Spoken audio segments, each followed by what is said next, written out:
Hello and welcome to FPL Mate, your best mate for Fantasy Premier League content for the 2022-23 season. My name is Dan and today it is time for the Gameweek 20 episode of Buy, Sell, Keep, Avoid, where we have a look at some of those transfers you may be thinking about making and whether you should or not. So guys, if you do enjoy this one, please do make sure you leave a like, do subscribe if you're new around here as well. But first of all, let's go through the rules of the video. So buys are players you probably don't have but should consider bringing in, sells are players you probably have but should consider removing, keeps are players you might be thinking about removing but I think you should keep them, and avoids are players that are pretty hyped up right now. I think they are potential traps and that they should be avoided. And guys, we're going to do a special emphasis on Man City today. There's a Man City player in every single category because I know a lot of you guys are talking about those players. Hopefully you do enjoy that. So our first buy is Rashford. It makes sense, double game week and some incredible form coming into game week 20 as well. It makes him an absolute no-brainer. I know a lot of you guys do have him already, but I also know that a lot of you do not have him yet. So I think just it's time to bite the bullet and just get Rashford into your team. Like, his form has been absolutely amazing. He even took a penalty whilst Bruno Fernandes was on the pitch just last week. So that was pretty big news that maybe Rashford could be on penalties as well. And he's just providing such good form and such good value right now. He's just looking absolutely incredible. We always knew he was a really good player, and when he was listed at 6.5 million, we thought, okay, if Rashford goes nuclear and plays the way we know he can play, then he's going to be a must-have player at that price. We didn't know exactly if he would regain his form and be the player that we know he can be this season or not, but he certainly is showing that now. He is the key to all that Man United are doing in attack, and we got this fixture against Man City, a team where Man United typically do quite well against Man City. And Rashford is going to be able to counter-attack against the high line of Man City as well. And when his finishing is in the form that it currently is, you know he's probably going to finish his chances as well, particularly with Ederson not having the best season in the world. We've also got this Crystal Palace fixture in there as well, which is not too bad of a fixture. It's kind of a middling average fixture as well for Manchester United. But again, the form that this team is in, the form the players in, you do expect some points to be had there. Arsenal away is a little bit trickier in game week 21, but again, a team playing a high line, Man United do get a little bit of joy playing against that kind of system, as does Marcus Rashford in particular. He likes to play against the tougher opponents because of a lot of tactical matchups there work quite well in his favour. And then after that, the fixtures look a lot better for Manchester United in general as well. So go for those Manchester United players. Rashford is a must-buy. Players like Luke Shaw as well, you should probably be considering. Diogo Dalot, and maybe you can sprinkle in some other Man United players in there as well for the double. But Rashford, you absolutely must buy him if you don't have him already. Okay, so outside of the premiums of Erling Haaland and Kevin De Bruyne, John Stones is actually my favourite Man City player to buy right now. And the main reason is just because he looks like he is the most nailed-on defender. And I know it's going to be almost impossible to find that nailed-on defender or nailed-on player in general from that Man City side. But if we are looking for the most at the moment, the player who's getting the most minutes at the moment, the player who seems to be most important and in the best form and playing very well for his side, for that Manchester City defence, then John Stones is the answer every single time. And he does seem to be pretty much indispensable for Man City at the moment. So he is going to be hopefully playing every single game. Now, we want to go for some Man City players for sure this week, just because when I say for sure, I don't mean in place of Shaw. Get Luke Shaw as well. But we do also want to go for some Man City players because we've got the double in 20. But as you can see on screen, guys, we've also got another double game week in game week 23 as well. So over the next 4 game weeks, Man City players have 6 fixtures. So if you can get those nailed on players like Erling Haaland and maybe De Bruyne, Ederson is obviously going to be a nailed on player there as well, then that's going to be very good for you. But if you're looking for another player who's just outside the nailedness, who is almost there but not quite maybe, John Stones is probably a player that I would be very, very keen to get. He is the player I'm most likely to buy this game week as well. We'll talk about that in my team selection video, which will be coming out on Thursday. But John Stones for me is the best Man City defender to buy. He has a decent amount of goal threat there. Man City's underlying numbers since the break have been the best in terms of the best defenses. You know, they are the best defense right now since the break. And John Stones has actually, he's one of the highest on expected points because he is also getting a couple of chances to score. He's getting doing very well on the bonus point system thing as well. So he's likely to pick up the odd bonus points if Man City get a clean sheet and a low scoring game. And Man City have been unlucky not to get more clean sheets. And I think they will have that opportunity, whether that's in one of these double game weeks, whether that's in the fixture against Wolves in game week 21. I think it's all very possible. So yeah, John Stones, 5.4 million. I know that's a little bit more expensive than some of the other Man City options, but if you really think about it, it's also a lot cheaper than a lot of other Man City players, you know, like Diaz and Laporte. And Cancelo, of course, who is a lot more expensive. We are going to talk about Cancelo later on in the video. But yeah, for a defender, John Stones is my favourite defender in the whole game to buy at this exact moment.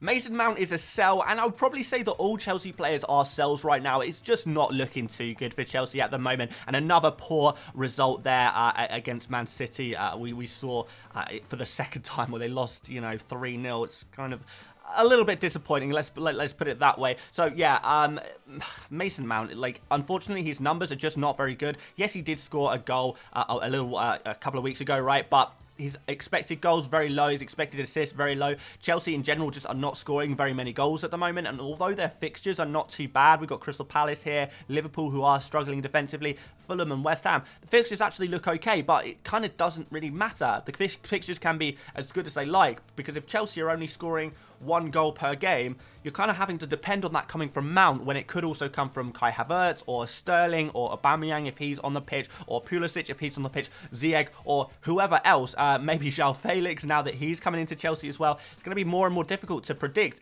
which of all of Chelsea's equally mid attackers are going to be the one to score the 1 goal they seem to score per game. It really is kind of difficult. So Mason Mount is not a player I'd be going for. I'd be trying to sell all of my Chelsea players pretty much. I would maybe consider keeping, maybe a defender. If you've got a Cucurella, maybe I would keep him. If you've got a Kepa, maybe I would keep him. But even, some of the other defenders, maybe there's going to be a little bit of rotation in there as well. Yeah, Chelsea players in general, I just do think are sells at the moment. Even though their fixtures are good, I just don't think they're going to be able to capitalise on them in the same way as some players from some other teams are going to be able to, and particularly with Mason Mount or any other Chelsea midfielder you have, maybe you have Raheem Sterling. There's just so many great midfielders to go for at the moment that it makes it very, very difficult to argue the case for keeping them. And Cancelo is going to go in here as a controversial sell. But yes, I do think Cancelo is a sell right now. And here is why. So first of all, I think we all kind of are beginning to understand that Cancelo is not nailed on in this Man City team anymore. But I think it's actually even worse than that. I think he's actually literally out of favour. I don't think Cancelo at this present moment makes it into Man City's favoured 11. And part of that is tactical. Obviously, the way that Man City are setting up at the moment. We saw when Cancelo was trialled out against Chelsea, he was actually having to play in the right wing position because he doesn't suit this new formation that Man City are rocking with at the moment. The left back is kind of more of a kind of slightly sitting deeper inside-y kind of left back, defensive left back if you like, and that's why Ake has been playing there. And on the other side, Rico Lewis, who's been playing as the right back, he is kind of a player who's actually kind of moving it kind of into the midfield a little bit as well there. So yeah, the current Man City setup, that doesn't really have a place for Cancelo, and that's why he's been out of favour. We've also seen Pep Guardiola speak very, very openly about how much he rates Ake and Rico Lewis on the other side. So the two fullbacks that Pep Guardiola is gassing up right now are players who aren't Cancelo. So these are players that are actually favoured in front of Cancelo at the moment. And there's been other talks about Cancelo and his certain players at Man City maybe having certain attitude problems as well. We are kind of assuming that Cancelo is maybe fitting into that category. So there's a lot of reasons to suggest that Cancelo won't play before we even talk about his form, which hasn't been very good either. And I haven't even spoken about some of the numbers we're seeing on screen. So that's all kind of the human stuff that we were just speaking about there and the tactical stuff. What about his numbers? Well, Cancelo, for a 7.3 million defender, these numbers are really, really not good. 0.33 expected goals, 0.24 expected assists. His shots and his key passes are nowhere near what we have seen in previous seasons, which just is going to mean that he's naturally not going to get as many attacking contributions. It's not very good. So you're spending a lot of money to get a defender who is not really attacking very much, not producing very many attacking actions there. We've got a player who's very, very, not just rotation risk, but actively outside the first 11. Will Cancelo also maybe come off the bench for one-pointers? I think he will. So I think he's just going to be a player that just causes you a lot of problems. You're not going to get clean sheets if he's not starting, he's not playing more than 60 minutes. You're not going to get attacking returns because he doesn't get attacking returns anyway. It's just like there's no point in having him, and he's so expensive, and you can free up so much money by downgrading him to someone else. It doesn't really make sense to have him. I know people will be looking at Cancelo and thinking, hey, surely we're going to get some minutes over the double game week, and you could be right. He could get, 40, 50 minutes, but That's not going to get you a clean sheet, unfortunately. It's unlikely to get you a bonus point. And looking at these numbers, it's unlikely to get you an attacking return either. So there's a lot of things to actually dislike about Cancelo as an FPL asset at the moment. So for that reason, I would be selling him. And as a person with Cancelo, I am almost certainly going to be selling him this game week as well. All right, another controversial player. We've got Zaha as a keep. I know, you can't talk about Zaha with a straight face in FPL, can you? Because he's just such a troll. But hear me out, guys. I know a few of you guys still have Zaha in your team, and he's now got a double game week. We found that out a couple of days ago. He's going to be playing Chelsea and Manchester United, which is not the best double in the world. But hey, if Zaha can get, you know, if he plays more than 60 minutes in both of these games, and as the most nailed-on player in this Crystal Palace team, you would expect that he does, you know, get 60 minutes in both games. We're looking at 4 points as an absolute minimum before we even consider maybe a clean sheet. You know, Crystal Palace aren't the worst defence in the world. That gets you an extra point for a midfielder. Zaha, maybe he gets an attack in return. Like, his numbers are not terrible. Like, they're not, like, the best in the world. Like, if he had a single game week, would I be recommending to buy this player? No, probably not. Would I even be recommending to keep him? I mean, maybe there'd be an argument to keep him. But with double game week, basically these numbers actually look quite good, to be fair. They're like actually pretty decent. So yeah, 1 goal, 1 assist in his last 5, 10 shots, 7 key passes. These are actually not such bad numbers. And he's also on penalties as well. And I know he has missed a couple of penalties this season, but going back historically, I think his penalty scoring rate is something like 67%, which is not amazing. But what you got to think about is that the amount of points you gain when your player scores a penalty versus the amount of points they lose when they miss the penalty, you know, it's a worthwhile trade-off by a long stretch. When you're talking about points you get for goals and bonus points on top of that as well, the risk is you take like a -2 points, which is just not really that much of a minus, really, is it? So yeah, Zaha, high risk, high reward, but if you have him already, I would be keeping him. Would I be buying him? I'm not necessarily sure. One thing I should also note, though, is there is a chance that Crystal Palace do also get a double game week in game week 21, where they'll be playing Newcastle at home, and they will also potentially be playing Brighton, who Brighton are conceding quite a lot of goals at the moment, conceding a lot of chances. So if there is a double-double for Crystal Palace, you'd think Zaha plays all of those games. You're kind of looking at, you know, 4 points per game week minimum with potential for attacking returns. It's really difficult to say keep Zaha, but if there's a time to keep Zaha, it's probably now, right? I can't imagine there's been many other times where I'll be saying keep Zaha, but I'm saying it now. So there you go. Keep him. I'm also actually going to say keep Foden as well. I know a lot of you guys do have Foden in your team already, and you're probably frustrated with him. You probably want to sell him, and you know what? I completely understand. And if Foden had a single game week this week, I would be saying, yeah, sell him. It's time to go. And next week, when Foden does have a single game week, I will again be saying, yeah, it's time to let go. It's time to sell him. But because Foden is a little bit different to Cancelo, there's no attitude problem. There's no performance problem. Foden's performances when he's been playing for Man City have been very good. His attitude has been very good. It's just that he is falling into that typical trap of being a Man City winger who has their minutes limited. They get rotated a lot. But the great thing about Foden, when you compare to some, like Cancelo, for example, is that Foden's numbers per 90 are incredibly good. So, and he's not depending on clean sheets as well to get points, so it doesn't really matter. What we want to see is Foden on the pitch for the maximum amount of time possible. If I could guarantee you Foden in a single game week, 70, 80 minutes on the pitch, you would probably say, hey, I would quite like to have Foden for that amount of minutes on the pitch for 70 minutes. Now we've got that kind of similar situation in a double game week, where I can't necessarily tell you that Foden's going to start even either of the games, to be fair. He may be a substitute appearance in both of the games, but if he gets, 30 minutes in each of the games, then I think that's in itself not too bad when we're talking about Foden, who has such good numbers per 90. Now, Foden could start one of the games, and maybe he does play a total of 90 minutes. And Foden for 90 minutes is just an incredible FPL asset. And you would say the same about pretty much any other Man City attacker, really. You probably put Alvarez in the same category. You probably put Mahrez in the same category as well. If these players can get 90 minutes in a game week, then that's absolutely amazing. And the great thing about the double game week is that does significantly increase our chances of getting our player on the pitch for a decent amount of time. We're not expecting him to play 90 minutes in both games. It's unrealistic, and it's going to be unrealistic no matter what Man City kind of winger or attacker you bring in, unless their name was Erling Haaland. However, Foden, I think if you have him already, and I know a lot of people do, I would seriously consider keeping him just to see if he can get a decent amount of minutes, because if he does, then there's probably going to be attacking returns in there as well. Finally, some avoids. First avoid is going to be Mitrovic. I can see that through the FPL stats that a lot of people are still buying Mitrovic, and I don't really understand why. The fixtures from here are pretty tragic for a couple of weeks. We've got Newcastle away. That's a really bad fixture at the moment. Spurs at home, and then Chelsea away as well. These are pretty poor, and I know Mitrovic is obviously a fantastic player, but if we're trying to think forward in our FPL teams, Mitrovic has had his double game week now. He's had a couple of good fixtures before that as well. Now we're looking forward. Is it the right time to buy him? Not necessarily.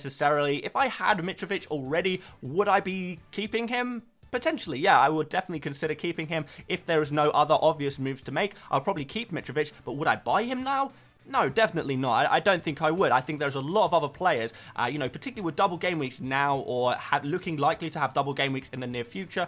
We're talking about the likes of Martial or Nketiah, players like that. I would much rather go for a player like that instead. So there's different options. Harry Kane, I know, is a little bit of a different price point. Callum Wilson doesn't have any doubles, but he's got some really good fixtures coming up, including one against Fulham next. So yeah, there's just a lot of other good forwards to go for right now, and I don't think I would necessarily be buying Mitrovic at this point. And our final controversial avoid, and I had to put him in this video because the video I made yesterday, I didn't get to speak about Mahrez very much, even though I was talking about a lot of different Man City players. A lot of you guys in the comments were saying, what about Mahrez? Should we be buying Mahrez? I mean, he's been in some good form recently, right? And my answer is no. If you have him already, absolutely keep him. Same kind of situation with Foden. Numbers per 90, phenomenal, but what we have with Mahrez is kind of the same situation as, I found myself personally having with Phil Foden, is that if it was not for this double game week, I would not want this player in my team. They are causing me too much of a headache. I want to get rid of this player, and I will be getting rid of Foden after the double game week. Same with Mahrez. If you have him already, amazing. But if you're thinking about buying him now, he's going to cost you 2 transfers, because he's a player that, yes, you're bringing him in now. That's 1 transfer, but you're going to have to remove him when you inevitably realize that he's going to get rotated so much and really frustrate you as an FPL asset. So that's 2 transfers. If you value a transfer at 4 points each, it's going to cost you 8 points just to bring him in. Is Mahrez worth a -8? Ask yourself that question. If the answer is no, then you probably shouldn't buy him, because that's kind of the situation we find ourselves with Mahrez. Good price in this double game week. He probably will do quite well, but in the long term, he is going to cause you problems. He is going to be rotated a lot. He is a player who is mostly favoured in cup competitions and in Europe rather than in the Premier League. And when he does play, he's fantastic. But now that Alvarez is back in particular, who kind of is the other main competitor for the right wing position, you would say, along with Foden, along with Bernardo Silva there as well. A lot of competition for that right wing slot, and I don't think Mahrez is guaranteed a lot of minutes. Again, he's another player, could get 90 total minutes in this game week, but after that, he's just going to cause you a lot of problems, more problems than he's probably worth. So yeah, I would be avoiding Mahrez personally. In conclusion, pretty much any player who has a double game week is a keep, other than the likes of Cancelo, who is unlikely to get minutes and has kind of poor stats as well. If you've got players that have, average to good stats and have double game weeks this week, then absolutely, of course, keep them. And some of those players who are good, kind of long-term options, like the likes of Rashford or Luke Shaw, Erling Haaland, if you don't have them already, maybe Kevin De Bruyne as well, John Stones, maybe Nathan Ake, these kind of players who are good for this game week and good for future as well. These are kind of the players I'd be looking at picking up, really. I'd even take -4s just to get these kind of players in, because they really could make it worthwhile in this double game week, particularly those Man City players. If they are nailed on long-term picks for Man City, then you're going to get double game week 23 out of them as well. So these are kind of the players I'd be looking at, and pretty much nobody else during this week. Save your transfers. We're going to have more doubles, and we're going to find out about them very soon. Alright guys, that's it for today. If you did enjoy this one, please do leave a like. Please do subscribe if you are new around here as well. And guys, don't forget, I uploaded a video yesterday where we talk about all kinds of double game week options that you could potentially go for. So if you want an expanded list of, I guess, buys who have double game weeks this week, then do go check out that video I uploaded yesterday, and hopefully you'll get some answers and a little bit of chat about some of the other players that you might be interested in. But we're going to call it there today, guys. We're going to do 100 experts videos tomorrow, so look forward to that. But for now, guys, thank you so much for watching once again, and I will see you later, mates. Bye-bye.